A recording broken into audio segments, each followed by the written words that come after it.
All right, what's up, everybody? Back with another edition of Everyday Hoops.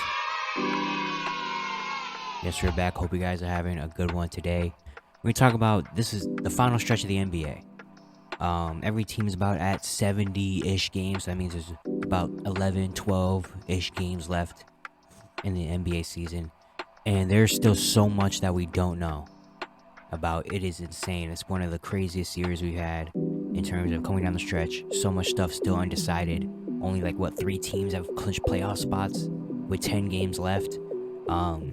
It's crazy. We're gonna talk about that today. But yeah, before we get into that, if you do like the content around here, consider subscribing. Like, turn on notifications. I also got shorts if you want to watch, some short form basketball stuff. I got you there. And yeah, let's not waste any more time. Let's get right into it.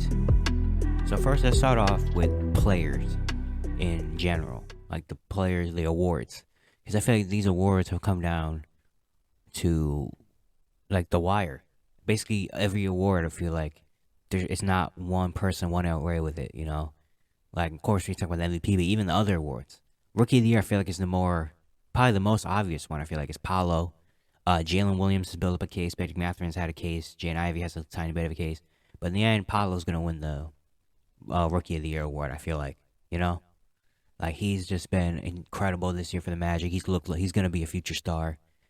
But after that, every other award. I mean, the Six Man of the Year, Norman Powell, but he got hurt. Russell Westbrook was in that conversation. I don't know who's gonna win Six Man of the Year. Defensive Player of the Year has been up in the air. It's been a two man race between Jaren Jackson and Brook Lopez, and I feel like it was unanimously Jaren Jackson. But then recently, Brook Lopez is kind of getting on his heels a little bit. I still think it's gonna be Jaren Jackson, but they're still like neck and neck right there. Brook Lopez is not that far away from winning Defensive Player of the Year, which is crazy. Um, Most Improved Player, Larry Marketing, Shea is going to be in the conversation. Jalen Brunson's in the conversation. Tyrese Halliburton's in the conversation. I feel like it should be Larry Marketing, but we do also, a lot of people want to give it to Shea, Tyrese. Jalen Brunson has a really good case as well. Most Improved Player of the Year is really up in the air. And then, of course, the MVP. I mean, the MVP, the biggest one. There's 10 games left, and no one knows who the MVP is going to be.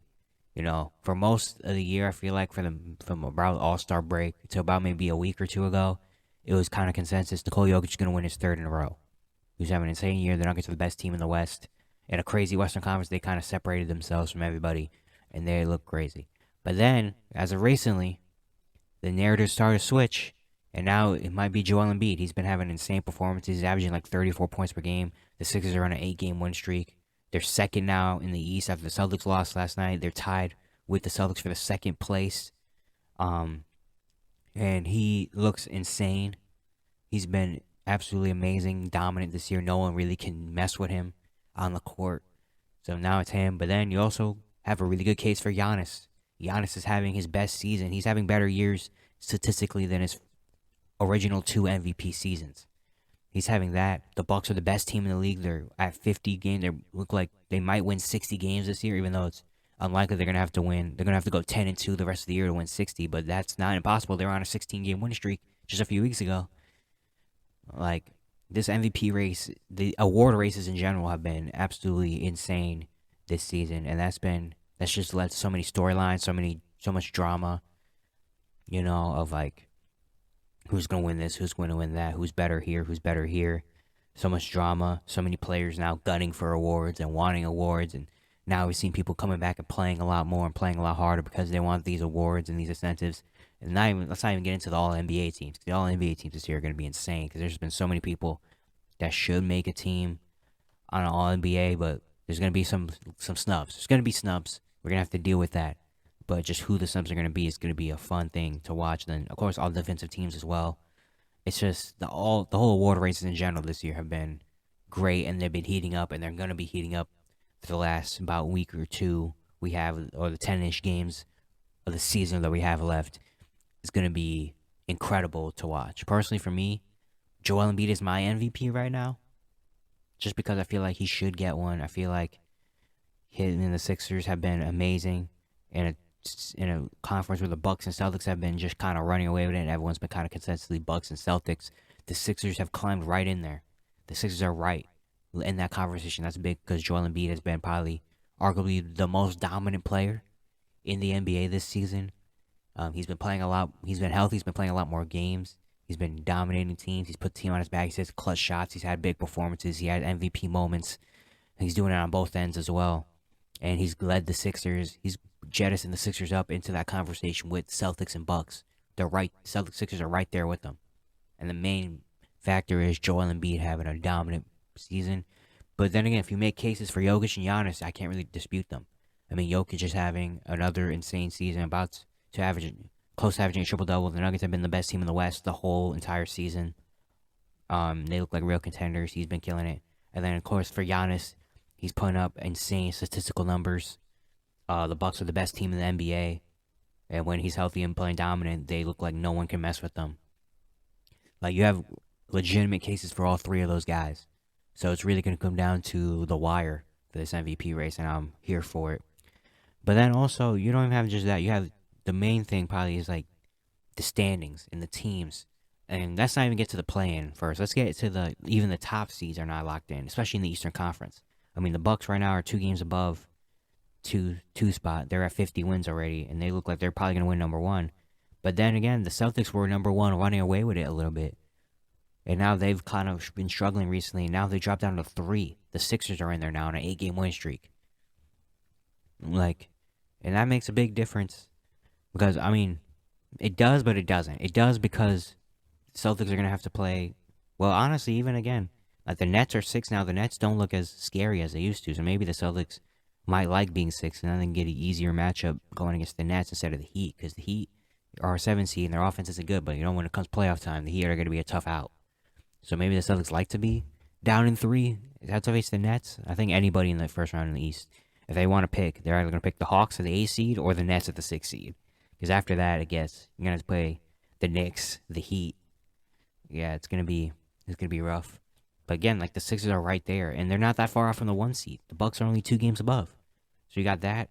The Cavs are kind of stuck in there at 4, and then you got the Knicks and Nets fighting for the 5 and 6 spot. Even though the Knicks are probably gonna take that because the Knicks are now 2 games above. Even in the Western Conference too, because of Ja's thing and the Grizzlies having injuries and the Grizzlies struggling, and the Kings being like the hottest team in the NBA coming out of All-Star break. The Kings have a really good chance of ending up as a number 2 seed in the West. But the Grizzlies are right there. They're tied for the number 2 spot. And that's a big difference in the West, especially because of what we're going to talk about, the Western Conference play-in. Like, that 2 and 3 matchup is not going to be a cakewalk. 2 or 3 is not going to be a cakewalk. 2-7, it's not just going to walk through and be like, all right, it's 7 seed. We'll just get them out of here. And 3-6 has never been an easy matchup either. So that's going to be a big difference, especially on the teams they're playing. Then you got the 4-5, and then 4. The Suns are kind of a little bit comfortably in 4th. They're a game and a half above the Clippers. But after that, let's get to it right now. The bulk of it, the Western Conference play-in is absolutely insane. I mean, 4 through 13 is in like conversations. It's insane. You got the Suns at 4. They're a game and a half above 5. And then from 5 down, 5 the Clippers. Mavericks are 6, but they're only a game behind the Clippers. Warriors are 7. They're only a half game behind the Mavericks because they can't win a game on the road for some reason. The Timberwolves are 8th. They're a game behind the Warriors, but Anthony Edwards just got injured. And Anthony Towns is, I don't know what's going on. They say he should be coming back soon, but who knows when. Soon is. So they're might be in jeopardy. The Thunder are right there, tied with the Timberwolves. And the Jazz are tied there. So 8, 9, 10 is all tied in the Western Conference right now as we speak. Timberwolves, Thunder, and Jazz. And then you got the Lakers who just fell out of the play-in by a half game because Maxi Kleber hit a 3. And they decided to rest AD. And then you got the Pelicans a half game behind them, and then the Blazers are 2 games behind them. They're on a 5-game losing streak. The Blazers are probably going to be knocked out pretty soon. But I mean, it's absolutely insane. Like, we don't know what's gonna, like, literally every day it's changing. It's literally changed every day for the past like 2 months. It's been different. Like, you can lose if you're in that spot in the West. You can lose 1 game and go from 7 to 10 like that, and that's entirely different. 7, you get home court advantage in the play-in. You have to win just 1 game and you're in playing the 2 seed. At 10, you're not a home court advantage for the first play-in game against a 9 seed, and you have to win 2 games, and you have to win. Yeah, you have to win the 9 seed, then you have to beat the loser of the 7 or 8 seed to make it just to the 8 spot in the playoffs, and then you have to play the number 1 team in the West. Like, that's such a huge difference. And teams are trying to make the play-in. Teams are trying to make it out of the play-in. Obviously, they're trying to make it up to that 6th spot, which is why now, the Suns can't be comfortable right now. Like, the Suns are 4, but they can't be comfortable because they can lose 2 games in a row and be right down there with the Clippers and Mavs. And, like, it's crazy how it's crazy how close the West is and how unpredictable. Like, there's 10 games left, and usually with 10 games, we have kind of a sense of like, all right, these are going to be the top like 5-ish teams. Maybe 6, 7, 8 are going to be a little bit, and the play-in is going to be a little bit of drama. But besides that, it's going to be okay. No, like, literally the only seeds that are like locked into their spot right now are the Nuggets at number 1, and then the Kings and Grizzlies at 2 and 3. And then after that, it's like we don't know what's. And then 14, the Rockets and Spurs are not even close to making it. They're 13 games behind Portland, which is insane. That the 13 and 14 spot is 13 game difference. But yeah, after that, after 4 through 13 is like the wild. Who knows? Like, it could change in just every day. It's changing.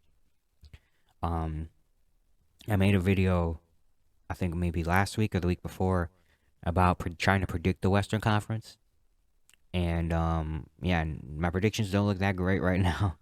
I did have the Kings moving up. I had the Grizzlies going down to 4. I had the Suns moving up to 3, but that's not going to happen. I think I had the Clippers at 5, which is good. I think I had the Warriors at 6, which would be good if they could win game. If they could win one game, like, what's going on? The Warriors can't win games on the road. I don't know what's going on. Like, is there something about they don't like going to other cities? They don't like traveling? Are they going out before the game, after the games? Like, are they doing that? Are they scared of playing? Like, I don't know what's happening. Like, I don't know. I had the Mavs and Timberwolves facing off the play-in, which looks like it could happen. But then again, the Timberwolves now don't have Ant for who knows how long. Good thing is they said he's out of his boot and his ankle swelling is decreasing, so hopefully he could be back soon and not miss a lot of time. But who knows what's going to happen then. The Thunder and Jazz been playing a lot better recently. After the Thunder started the All-Star break on a 4 or 5 game losing streak, they're all the way back up in the play-in now. And they're playing really, really good ball. The Jazz somehow win. I feel like the Jazz are the team that unintentionally wins games. Like, I feel like Danny Ainge and the Jazz want to tank so bad, but they just fight too hard that they win accidentally. Now, the Jazz are accidentally, I feel like, in the play-in. I feel like if it was the Jazz choice, they'd be down there with the Rockets and Spurs and just be cool there. Especially after trading Conley, Beasley, and Vanderbilt, I thought it was going to be like the Jazz were waving the white flag, like, all right, we got through it. We started off really good. We're falling now. Let's just trade all the vets. Let's just fall and get out of here. But Larry Markkinen and THT and Walker Kessler are like, nope, we're not doing that. We want to win. And so they're kind of like accidentally in the play-in. The Lakers are trying everything they can to get in the play-in, but they're unlucky. The Pelicans can't win anymore. Portland, Dame puts up 70 puts up like 60 points, and they can't win games.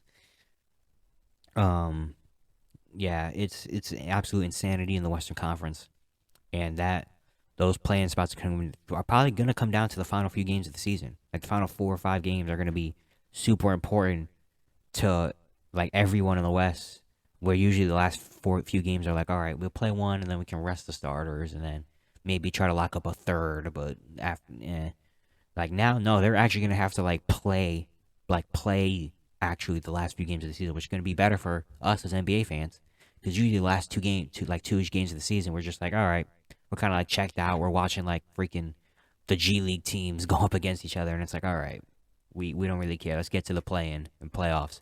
But no, these teams are actually going to have to play the last few. If it's going to go like this, teams are going to actually have to play the last few games of the season. And the last few games of the season are going to be actually like dogfights, which I'm here for.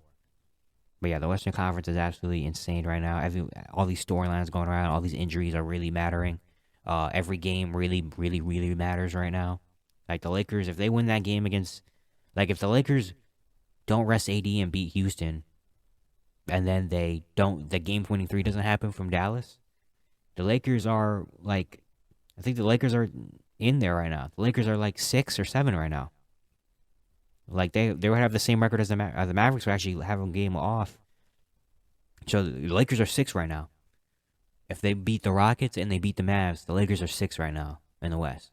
but they lose both of those games and they're 11th. Like that stuff is like that's how crazy this is getting. Like one little thing, one little game can change so much, and it's insane. The East has that going as well, but it's not as fun because all these teams suck.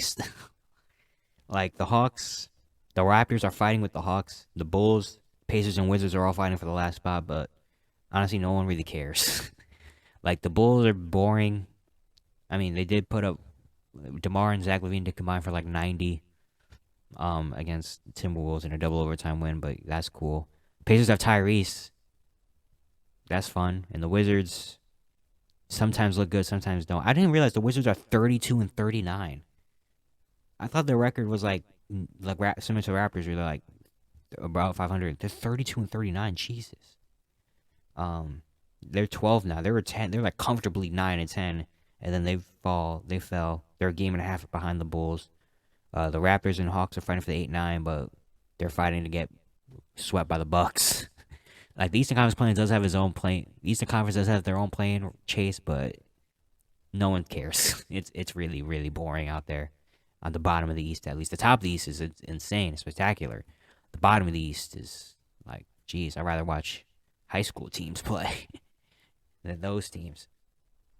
But yeah, just wanted to make this video to talk about the unpredictability of the NBA and how crazy the NBA has been this season, and how this final stretch is going to come down to the wire, and we gotta watch, even though the tournament is happening. So a lot of my time's taken on the tournament, but the NBA still giving you incredible things. So yeah, that's it for today's video. Hope you guys enjoyed. Once again, if you do like the content around here, consider subscribing, turn on notifications, go watch my other stuff. I got March Madness videos out. I got shorts coming out. We're trying to, grind. So yeah, hope you guys enjoyed, and I'll see you guys tomorrow.